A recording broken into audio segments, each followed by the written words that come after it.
Open your freezer right now, and I'd bet money on what's in there. Some ice cream, a bag of something freezer burned from last year, maybe half a bag of chicken nuggets. And that's it. That freezer is the best money-saving tool in your whole kitchen, and most people use it as an ice cream box.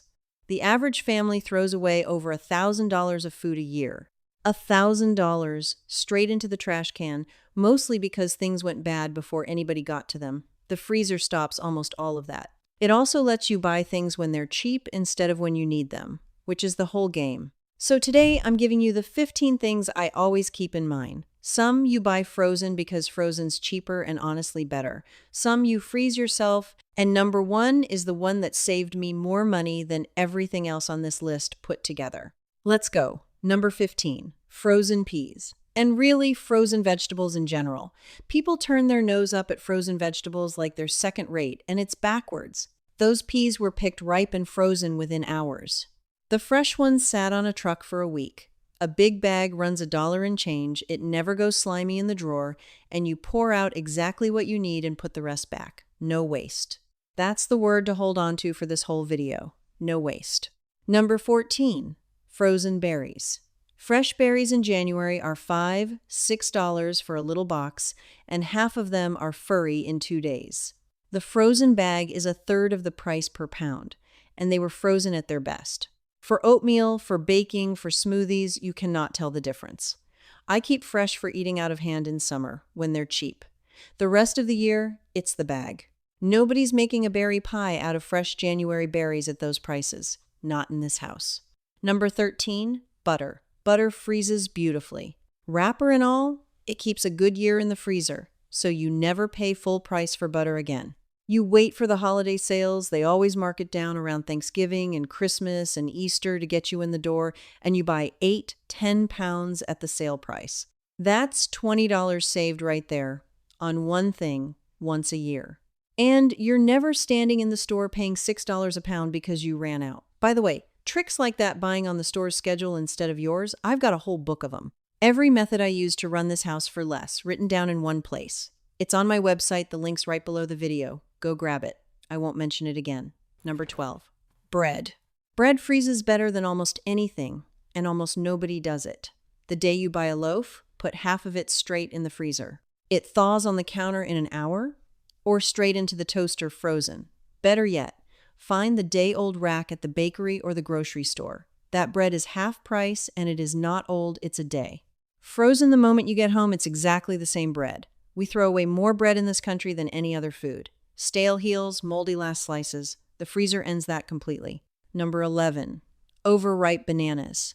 Don't you dare throw out a brown banana. Peel it, drop it in a bag in the freezer. Those are your banana bread bananas and brown ones. Make better banana bread than yellow ones anyway. They're sweeter. They're also free smoothies. A frozen banana blended with a little milk is dessert, and it cost you nothing because you were about to throw it away. Bananas are about the cheapest fruit in the store, and we still manage to waste them. Not anymore. Number 10, cheese.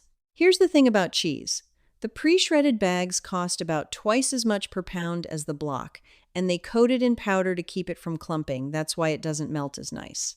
So buy blocks when they're on sale, shred them yourself, and freeze the shredded cheese in bags. It goes straight from the freezer into anything hot casseroles, eggs, pizza. Frozen cheese isn't great for a cheese plate, I'll tell you that straight. It gets a little crumbly. But for cooking, you'll never know, and you just cut your cheese bill in half. Number 9, fresh herbs in oil.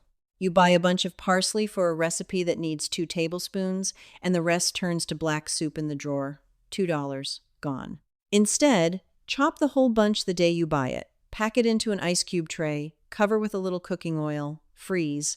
Pop the cubes into a bag. Now, every pot of soup, every pan of potatoes starts with a cube of herbs you already paid for. They sell little jars of herb paste for $4 that are exactly this. Don't bother. Number 8, ginger and garlic. Fresh ginger keeps about 2 weeks before it shrivels, so most people buy it once, use an inch of it, and toss the rest. Freeze the whole root. It keeps for months, and here's the good part. Frozen ginger grates easier than fresh.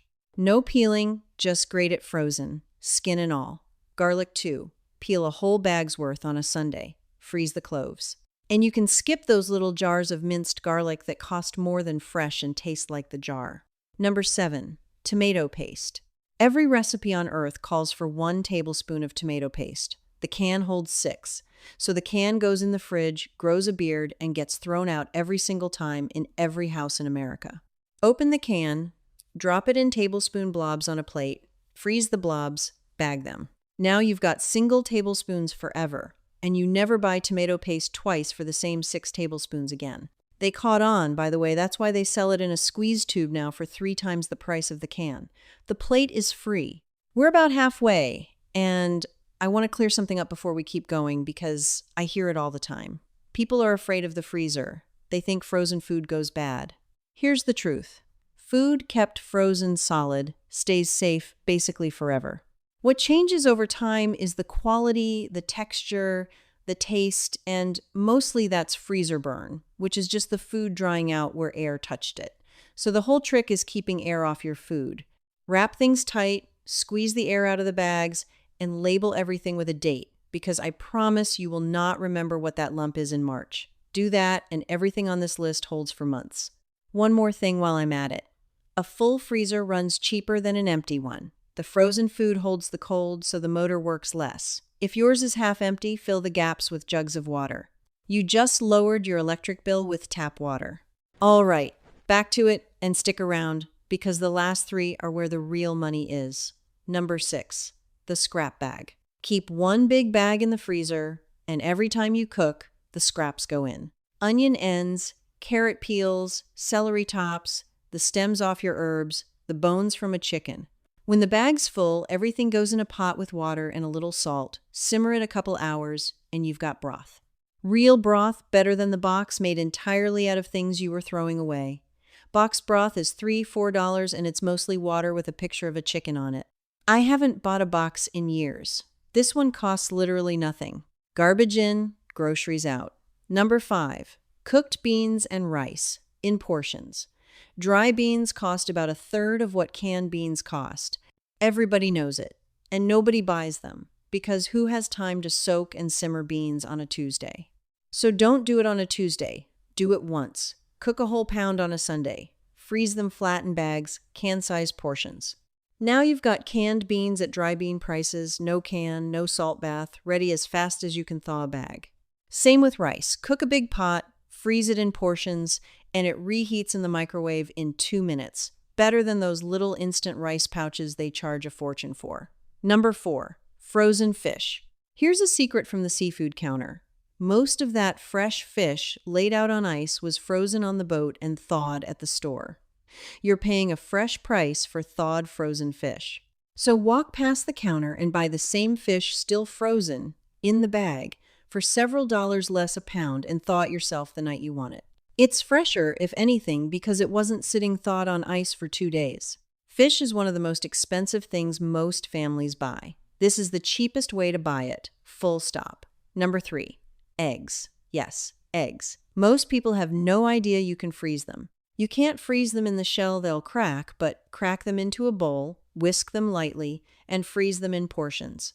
An ice cube tray works. 2 cubes is about 1 egg. They keep for months. And they're fine for scrambling and baking.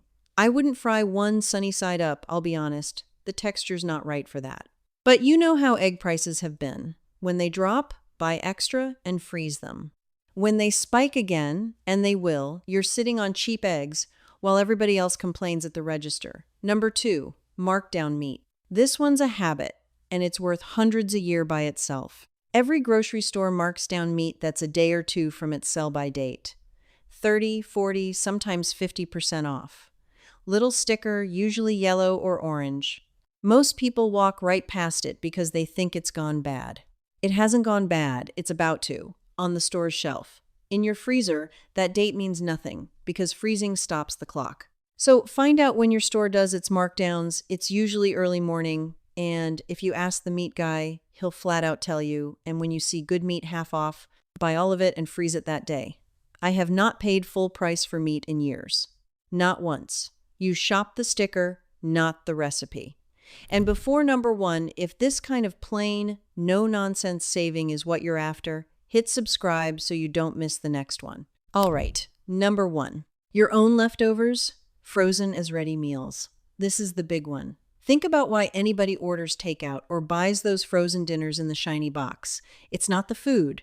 It's that it's 6 o'clock, you're worn out, and there's nothing ready.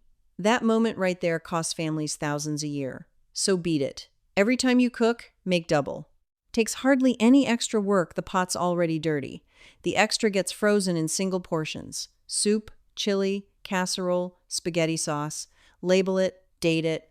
Inside a month, you've got a freezer full of your own ready meals. Now that worn-out Tuesday, you reach in and pull out real food, made by you. That costs maybe $2 a portion. The frozen dinner in the box is $5 or $6 for a little tray that's mostly salt. Takeout for a family is $50. Your freezer full of doubles beats them both every single night forever. That's not a trick. That's a different grocery bill. Now, let me say the quiet part, because it's worth understanding. The grocery store does not mind that you waste $1,000 of food a year. Wasted food is bought twice food. Every bag of slimy spinach you throw out, you replace that's 2 sales for 1 salad.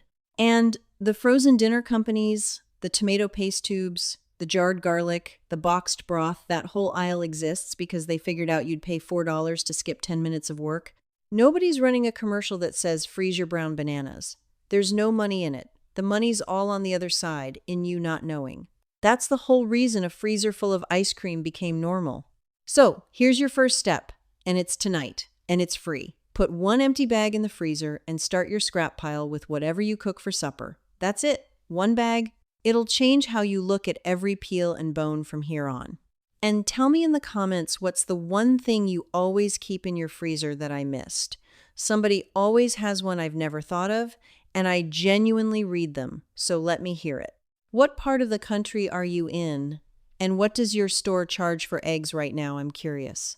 Next time, I'm going to show you exactly how I do that once-a-month cooking day, how 1 Sunday afternoon fills the freezer for 4 weeks without wearing you out. It's easier than it sounds, and it's the natural next step after today. Until then, fill that freezer. It works. I've done it for years. Costs almost nothing.